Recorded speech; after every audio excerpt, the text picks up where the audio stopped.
안녕하세요, 백지입니다. 이번 시간에는 중학교 2학년 과학 4단원 식물과 에너지에서 광합성에 대해 한번 알아보도록 하겠습니다.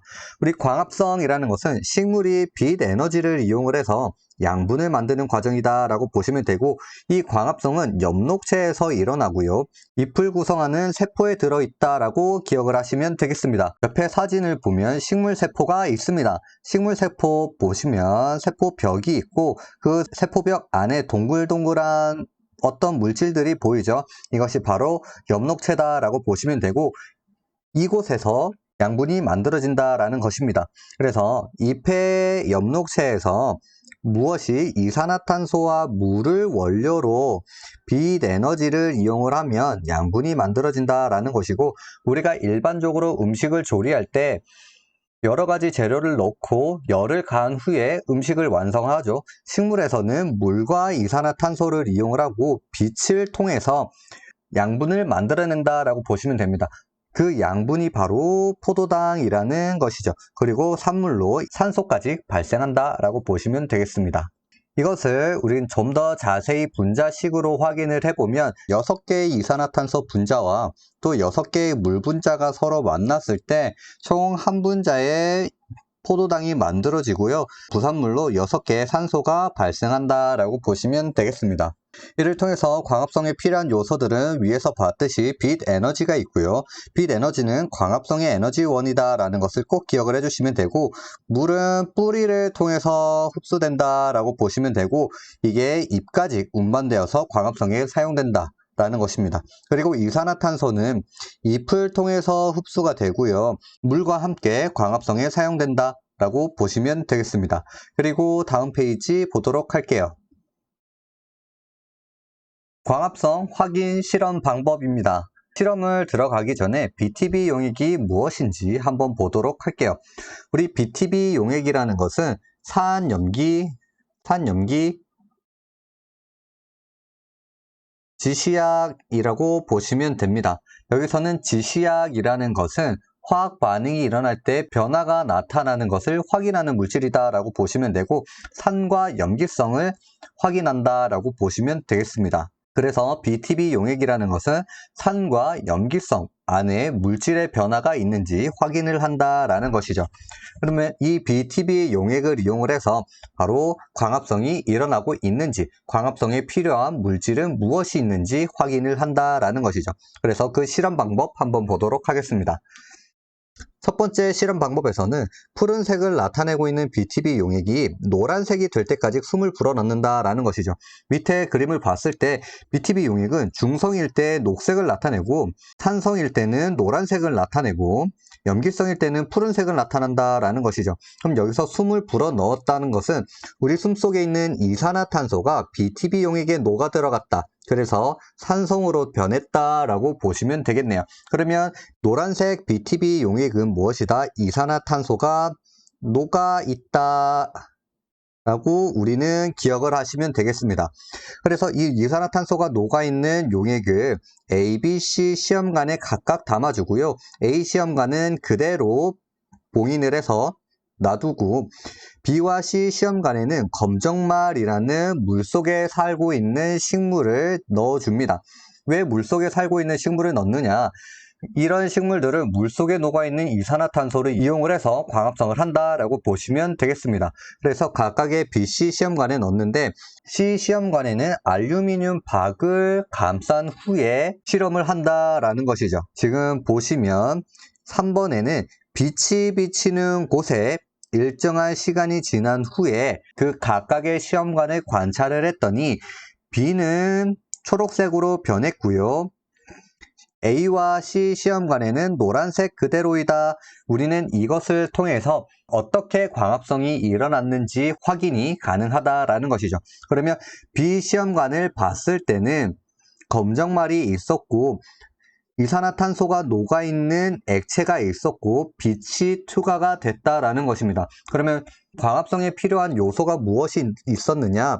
이산화탄소가 있었고요, 물이 있었고, 빛 에너지가 필요하다라고 했습니다. B 시험관에는 이미 BTB 용액에 이산화탄소가 녹아 있었고 용액이기 때문에 물은 충분하고요. 빛이 투과가 되는 투명한 유리 시험관이었다라는 것이죠. 그러면 세 개가 다 존재했기 때문에 어떻게 된다? 이 검정말이 용액에 녹아있는 이산화탄소를 빛 에너지를 통해서 광합성을 했다. 그래서 이산화탄소 양이 줄어들면서 초록색으로 변했다라고 볼 수가 있는 겁니다. 그러면 우리는 C 시험관을 통해서 알 수 있는 것이 무엇이냐? B와 마찬가지로 이산화탄소 있고요. 물이 있습니다. 하지만 뭐가 없죠? 빛 에너지가 들어가지 못했다라는 것이죠. C 시험관을 통해서 우리가 알 수 있는 것이 무엇이다? 아무리 이산화탄소와 물이 있어도 빛 에너지가 없으면 광합성을 할 수가 없다라는 것을 알 수가 있는 것입니다. 그래서 우리는 B와 C 시험관을 통해 광합성에 무엇이 필요한지 정확한 판단을 내릴 수 있다라는 것이죠. 그리고 다음 페이지 보도록 할게요. 광합성에서 이산화탄소와 물을 이용을 해서 만들어진 양분이 바로 포도당이라고 얘기를 했습니다. 그리고 그 포도당이 만들어지면서 부산물로 산소가 발생한다라고 했죠. 그럼 우리는 각각 그 물질들이 만들어졌는지 확인을 할 방법이 필요하다라는 것입니다. 그러면 한번 보도록 할게요. 일단 포도당이라는 것은 광합성으로 최초로 만들어지긴 합니다. 하지만 식물에 포도당으로 저장되는 것이 아니라 녹말로 바뀌어서 엽록체에 저장된다라는 것이죠. 우리는 이거를 확인할 방법이 필요하다라는 것이죠. 어떻게 하냐면 이렇게 식물이 있을 때 옆에 알루미늄 박을 한쪽을 덮어주고요. 일정량 햇빛을 받게 해준다라는 것입니다. 그러면 어느 시간이 지났을 때 이 잎을 똑 따서 확인을 하는데 잎 자체는 녹색이기 때문에 확인하기에는 조금 무리가 있다. 그래서 그 녹색의 색깔을 한번 쫙 빼줍니다. 녹색의 색깔을 빼주면 이 잎이 백색깔로 하얀 색깔로 변하게 되는데 그때 실험을 하게 되는 거죠. 그 하얀색으로 변한 잎에다가 아이오딘화 칼륨 용액을 떨어뜨려 줍니다. 그러면 어떻게 됐냐? 바로 이렇게 변합니다. 중앙에 알루미늄 박을 씌웠던 곳에는 색 변화가 나타나지 않고요. 햇빛을 받았던 부위에는 색깔이 변하더라라는 것이죠. 녹말과 반응을 하면 청람색으로 변한다. 지금 청람색으로 변한 곳이 햇빛이 받은 쪽에 해당된다라는 것이죠. 이것을 통해서 우리가 알 수 있는 것은 광합성을 통해서 포도당이 만들어졌고 그 포도당이 다시 녹말로 변했구나 라고 알 수가 있는 것이죠. 그러면 녹말은 어떻게 만들어지는가? 바로 녹말은 포도당이 여러 분자가 연결되어 있다라는 것입니다. 포도당 더하기 포도당, 다시 거기에 포도당, 또 포도당이 쭉쭉쭉쭉쭉 연결이 되면서 큰 분자로 만들어진 포도당이 바로 녹말이다 라고 보시면 되겠네요. 그래서 그 녹말의 특징이 물에 잘 녹지 않고 우리가 먹는 쌀, 감자, 고구마 등에 많이 들어있다라고 보시면 되겠습니다. 그리고 두 번째, 그러면 산소는 어떻게 확인을 하냐라는 것이죠. 일단 광합성 결과로 산소 기체가 발생한다라고는 배웠는데 그 기체가 산소가 맞는지 확인을 해야 된다라는 것이죠. 한번 보도록 할게요. 마찬가지로 1% 탄산수소 나트륨 수용액에 검정말 식물을 집어넣고요. 전등을 통해서 빛을 줍니다. 후에 시험관을 통해서 어떠한 발생되는 기체를 모았다라는 것이죠. 검정말이 광합성을 하기 위한 빛 에너지 있고요.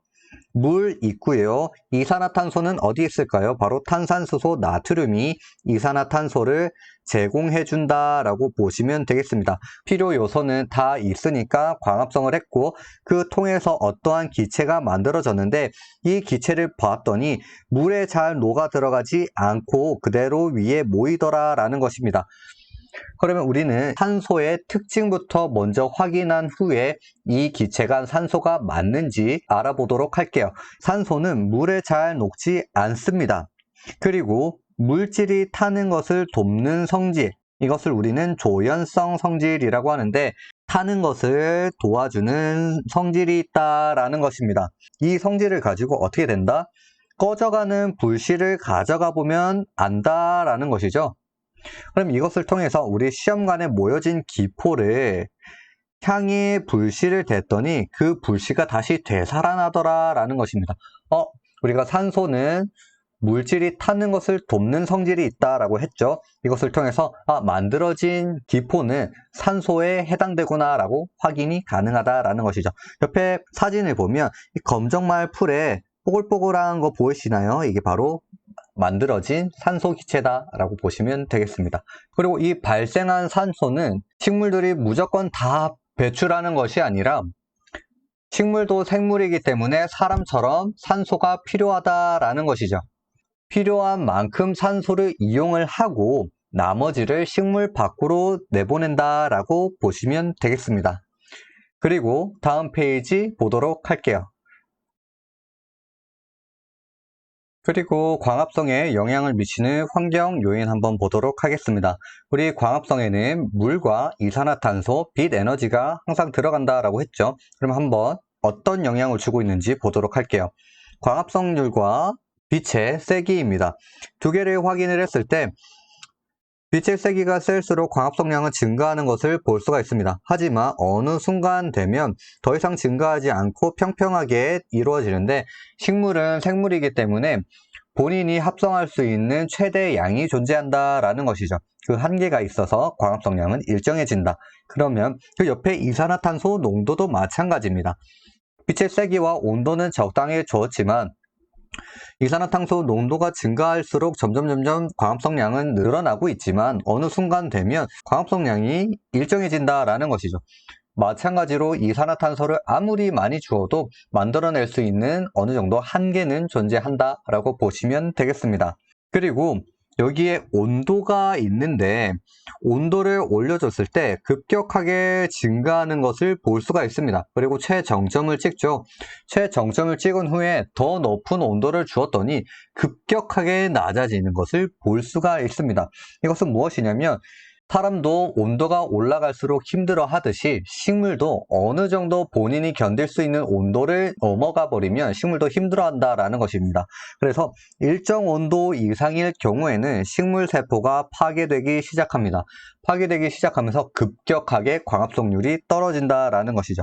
광합성이 잘 되기 위해서는 어떻게 해야 된다? 빛의 세기가 강하고 그리고 이산화탄소가 충분히 공급이 돼야 되고요. 그리고 온도가 30도에서 40도 사이 정도로 유지가 될 때 광합성이 가장 활발하게 이루어진다라고 볼 수가 있는 것입니다. 그래서 오늘은 여기까지고요. 다음 시간에 또 다른 영상으로 찾아오도록 하겠습니다. 안녕.